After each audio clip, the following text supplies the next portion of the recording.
Hello grade 7s, welcome back to part 2 of grade 7 creative arts with me, teacher Lizelle, and we're going to start.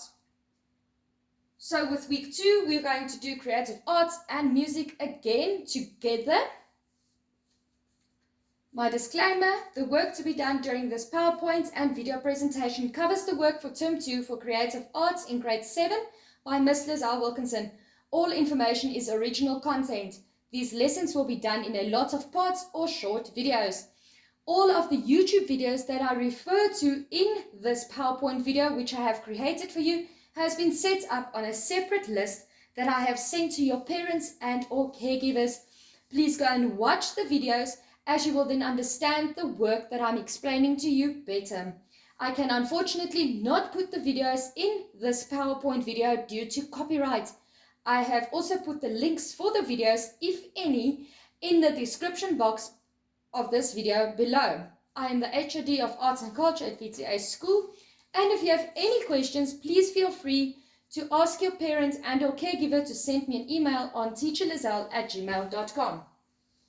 Alright, without further ado, let's continue our lesson on scraper boards, but this time around we're going to look on the history of scraper boards.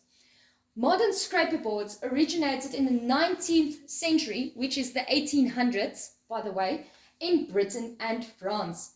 As printing methods developed, scraper boards became a popular medium for reproduction because it replaced wood, metal, and linoleum engraving.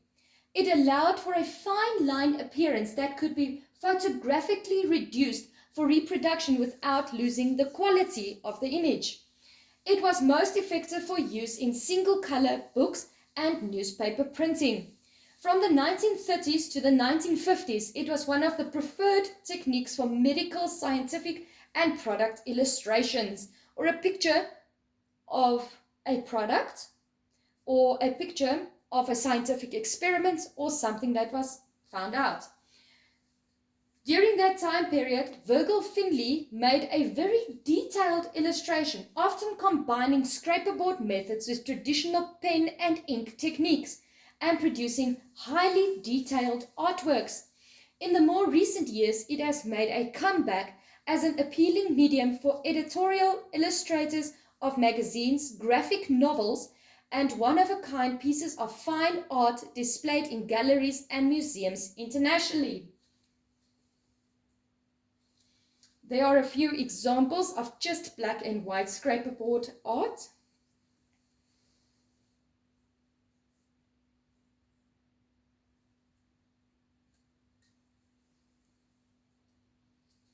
Now we are going to look at the techniques used. Unlike many drawing media, where the artist adds in the mid-tones and shadows, with scratchboard, the artist is working by adding in the highlights. Highlights is white. Tints is black. All right. The artist can use a variety of tools to scratch away the black ink from the board and reveal more or less of the white clay that is underneath. After black ink has been removed as desired, the work may be considered complete or subsequently to be colored with watercolors, airbrush, ink, color pencil, or acrylic paints. Transparent media is generally used to color scratchboards, as they fill in the white scratches without affecting the black ink left on the board. After an era that has been colored, it can be scratched again, revealing more of the white clay. Sometimes the artist will color and scratch several times to create subtle shading or color variations. This technique can produce a graphic image that can be very detailed. Artists that began with a white clay coated board will add their own ink to the surface and then scratch away the ink in the same way as described above. After completion, the artwork may be varnished to protect it against damage. Alright, now we're moving on to music week 2. The dotted note. Alright, so now you have learned the note values. So we have a big fat note at the top called a whole note, and then we have, when we divide it, we have two half notes, which counts 2 counts each. If we divide each of those, we get quarter notes. If we divide them again, we get eighth. And so we can go on into infinity. But now there's something new on the block. I want to explain to you the dotted notes. Alright, so a minim or a half note is worth 2 beats. 1, 2, 3, 4. 1, 2, 3, 4. When a dot is added, the dot is worth half of the beat. So with other words, if you have 1, 2, 3, 4. Now put a dot next to that note. Like you can see, a half note plus a dot gives you a dotted half note. So it's half of the beat. So then it is 3 beats. So we go 1, 2, 3. 1, 2, 3. 1, 2, 3. 1, 2, 3. Alright, therefore a dotted minim or a dotted half note is worth 3 beats. A dot can be added to any note there is to create half a beat of the note standing before it. So if there's a whole note which counts 4 counts and you put a dot next to it, then it's going to count 4 beats plus half. So it's going to be 6. So you're going to go 1, 2, 3, 4, 5, 6. 1, 2, 3, 4, 5, 6.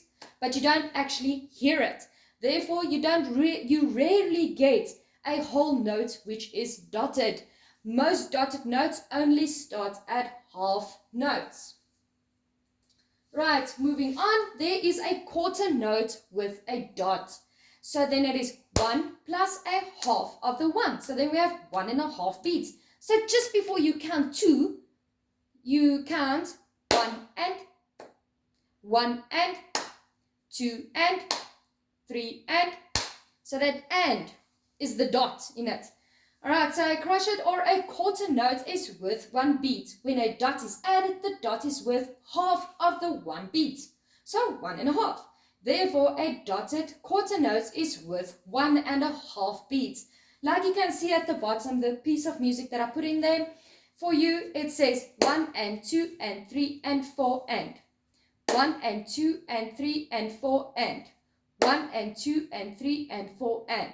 Alright, so I'm going to clap for you the note values according to the notes written at the bottom without counting in the dots. And then I'm going to clap it for you with the dots. Alright, so the first one is going to go 1, 2, 3, 4. 1, 2, 3, 4. 1, 2, 3, 4. 1, 2, 3, 4. Now I'm going to clap it for you with the dots. 1 and 2, 3 and 4. 1 and 2, 3 and 4. 1 and 2, 3 and 4. 1 and 2 and 3 and 4. You see, so you can hear the difference in the rhythms. Alright, and that brings us to the end of this music and creative arts lesson. Remember to subscribe to our YouTube channel. Check out the videos in the box below and like our Facebook page. You must also like the videos on YouTube. If you like our Facebook page, you will get daily updates on what's going on at school.